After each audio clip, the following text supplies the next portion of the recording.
Selamat sore. Di sini saya akan menjelaskan proses reconnaissance, scanning, dan analisis gaining access yang pertama. Itu ada reconnaissance. Di sini kita masukkan prop-nya.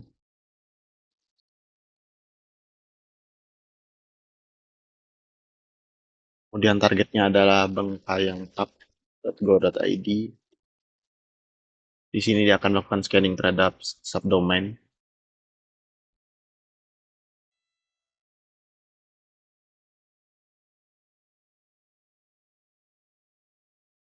Nah, di sini seluruh subdomain yang terhubung ke bengkayangkap.go.id sudah didapat. Itu ada sekitar 277 domain, subdomain maksud saya. Kemudian kita coba untuk mendapatkan IP-nya.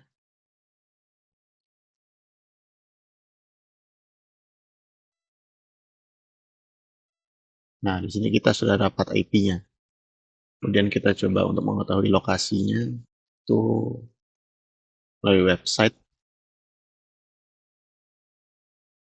Nah, untuk lokasi servernya ada di Yogyakarta dengan ISP-nya CV Rumah Web Indonesia. Kemudian kita coba untuk memeriksa pemilik domainnya menggunakan WUIS.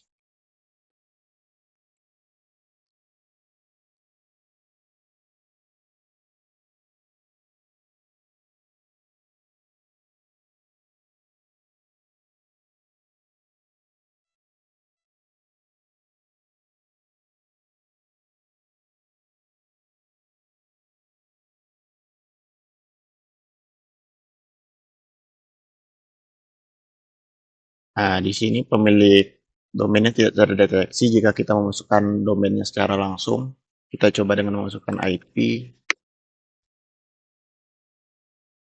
Nah, jika kita masukkan IP, kita dapat lihat siapa pemilik domainnya ini, di mana dia diregister oleh CV Rumah Web Indonesia dengan ID 1675, kemudian ada email untuk abuse segala macamnya, kemudian admin city dan data-data lainnya juga kita sudah dapatkan.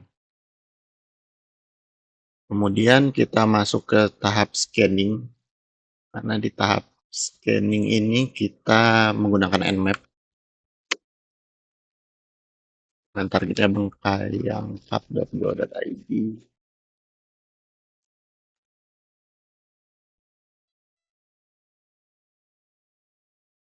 Nah, di sini kita bisa lihat port yang terbuka dan yang terfilter. Di mana port yang terbuka adalah port 21, 25, 80, dan sekian-sekian-sekian. Tapi di sini portnya kebanyakan terbuka, di mana yang terfilter hanya port 25 dengan service dia adalah SMTP. Untuk port FTP, HTTP, HTTPS, SMTPS, dan MySQL dia terbuka. Kemudian untuk OS yang digunakan pada server ini adalah Linux. Kemudian kita masuk ke tahap gaining access, karena dari perintah untuk tidak melakukan eksploitasi secara langsung, cukup dengan mendeskripsikan prosesnya. Ini di sini saya sudah melakukan scanning menggunakan OASP Zap, di mana di sini mendapat 9 alert, di mana yang pertama adalah field disclosure, di mana di sini cara eksploitasinya kita dapat menggunakan web scraping untuk mengumpulkan data pribadi dari situs ini. Kemudian ada content security policy atau CSP, di mana headernya dia tidak di-set. Kita dapat mengeksploitasi dengan menyisipkan script untuk dieksekusi pengguna di browser.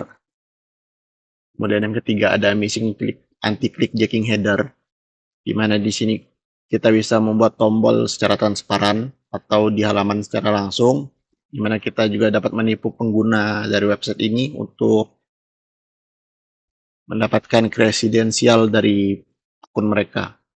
Kemudian ada cross domain JavaScript source file inclusion, di mana di sini kita bisa untuk meretas ataupun manipulasi menggunakan script untuk mencuri data pengguna atau pengalihan dia ke beberapa situs lain ataupun menggunakan untuk serangan supply chain attack. Kemudian ada server leaks information, di mana di sini kita dapat mengeksploitasi dengan menggunakan remote code execution atau RCE. Kemudian ada timestamp disclosure. Di sini kita dapat mengeksploitasi dengan metode timing attack untuk menemukan kerentanan enkripsi atau predictable session token attack. Kemudian ada X content type option header missing. Di sini kita bisa mengeksploitasi dengan sniffing attack, di mana file yang tidak berbahaya itu kita sisipkan seperti gambar. Kemudian dapat digunakan juga untuk serangan XSS dan malware injection. Kemudian ada information safety disclosure, di mana di sini cara eksploitasinya adalah melakukan recon atau pengintaian dan menemukan informasi yang bisa digunakan di dalam hasil untuk melakukan penyerangan. Kemudian ada modern web application yang terakhir, di mana cara eksploitasinya adalah menggunakan CSRF atau server side request forgery. Kemudian untuk kesimpulan dan rekomendasinya, pada website domain bengkayangkap.go.id ini yang dikelola oleh Rumah Web Indonesia memiliki masa aktif hingga tahun 2033. Informasi pemilik domain disembunyikan juga. Tadi kan kita bisa lihat di bagian ini, di beberapa bagian itu kita tidak bisa melihat, seperti admin font extensionnya dan beberapa data lain, di mana dia menggunakan domain DataGuard. Kemudian domain ini juga menggunakan name server, ada 4 ini. Kemudian kita tadi sudah melakukan pemindaian Nmap.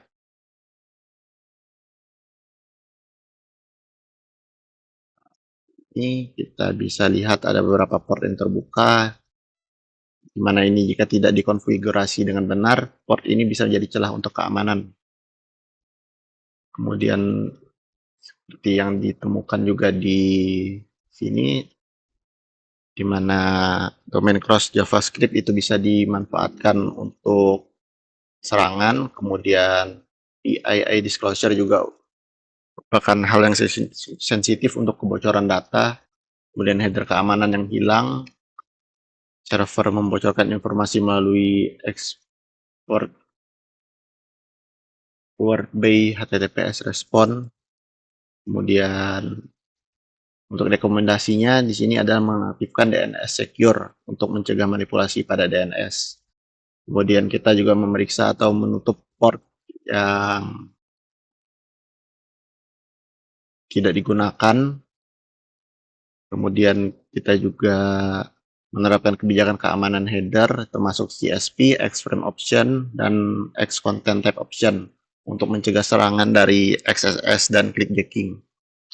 Serta kita juga menghapus informasi yang tidak perlu pada header HTTP seperti X-powered by untuk mencegah eksploitasi. Kita juga lebih baik menggunakan IPv6 dibanding IPv4 seperti ini.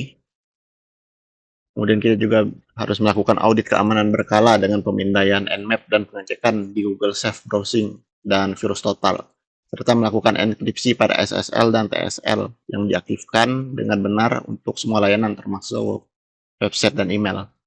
Sekian untuk analisis website yang saya lakukan. Terima kasih.